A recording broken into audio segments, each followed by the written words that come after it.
ऐसा है कि इसमें चेंज करने का उनको राइट ही नहीं है। अब अगर चेंज करना चाहते, पूरा संविधान ही जब चेंज करने की तैयारी है, जब पूरा संविधान ही चेंज करने की तैयारी है, तो ये वक्फ और ये वो क्या है? मानते हैं कि नीतीश मैं यहाँ एक बात और पूछूं, क्या जितने हमारे मठ हैं, आंगनबाड़ी है, मठ और आंगनबाड़ी में भी ये संशोधन लाएंगे?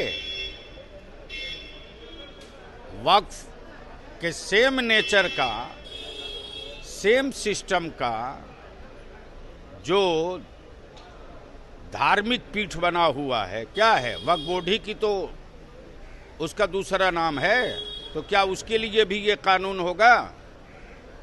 तो बुलावे पूरे देश भर के हमारे मठाधीशों को, बुलावे बड़े बड़े मठ और बड़े बड़े मंदिरों के माननीय महंत लोगों को।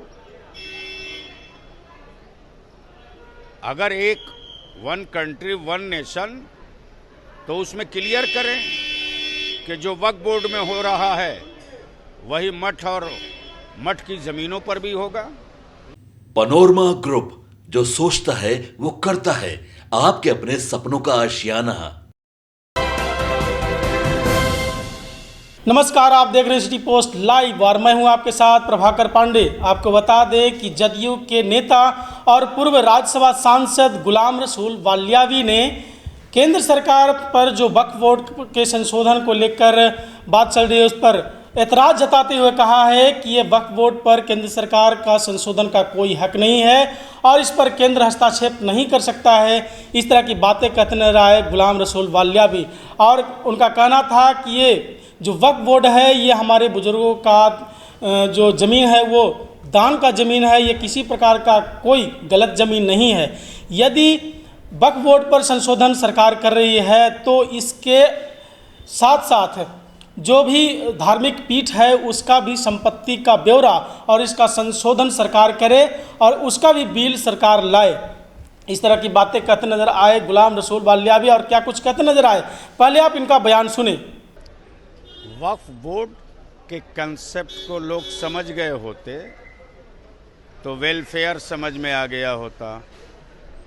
वक्फ बोर्ड की जो संपत्तियां हैं वो अगर यदि केंद्र सरकार वापस कर दे, राज्य सरकारें उसे वापस कर दें और उसका सर्वे करा करके अल्पसंख्यक कल्याण के हवाले कर दे, तो एजुकेशनली जो बैकवर्डनेस है मुस्लिम माइनॉरिटीज़ में, उसके ख़त्म करने के लिए हुकूमत के अनुदान की कोई आवश्यकता और ज़रूरत नहीं पड़ती। चाहे कोलकाता हो कि पटना हो कि दिल्ली हो कि आगरा हो कि हैदराबाद हो कि बेंगलोर हो कि मुंबई हो कि हरियाणा हो या पंजाब हो, देश का वो कौन सा बड़ा शहर है जहां वक्फ की प्रॉपर्टी नहीं है और उस पर गवर्नमेंट का कब्जा नहीं है, उसको वापस कर दीजिए, इसका बिल ले आइए, तो ये देश हित में भी होगा, जनहित में भी होगा और देश के खजाने पर जो एक चवन्नी देना नहीं और सिक्का का हंगामा कि हमने मुस्लिम अक़लियतों को ये दे दिया वो दे दिया, इसकी भी ज़रूरत नहीं पड़ेगी। अब ऐसा है, पॉलिटिकली और गठबंधन से ऊपर उठ करके मैं सीधी सीधी बात कर रहा हूँ। चूँकि वक्फ की जायदाद और प्रॉपर्टी से हमारा भी कोई रिश्ता है, वक्फ तो किया जाता है कि गवर्नमेंट की निगरानी में उसका सही इस्तेमाल हो। अब इस वक्त अंजुमन इस्लामिया हॉल वक्फ की प्रॉपर्टी है।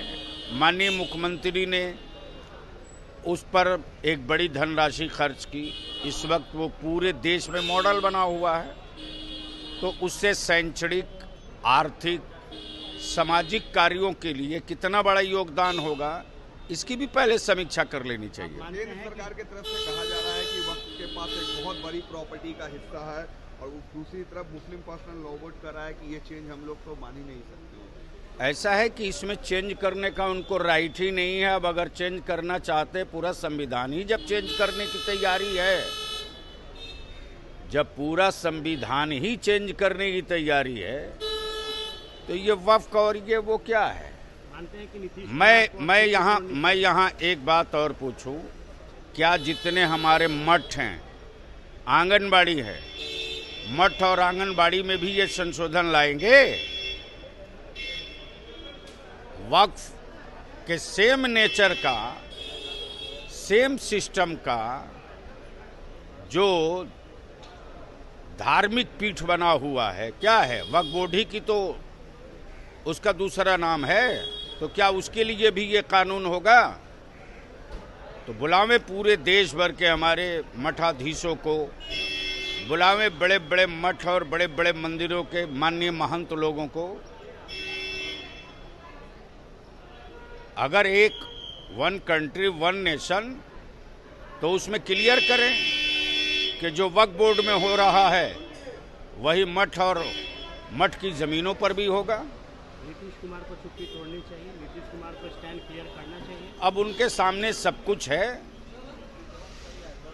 एक एक चीज है, उस पर हमें मशवरा देने की जरूरत। गुलाम रसूल वालियावी का कहना है कि केंद्र सरकार को वक्फ बोर्ड पर संशोधन का कोई हक नहीं है, और यदि संशोधन करती है तो सबसे पहले धार्मिक पीठ का भी जो भी संपत्ति है उसका ब्यौरा सामने रखे और उस पर भी संशोधन करे, क्योंकि केंद्र जो है वो वक्फ बोर्ड में किसी प्रकार का संशोधन नहीं कर सकती है।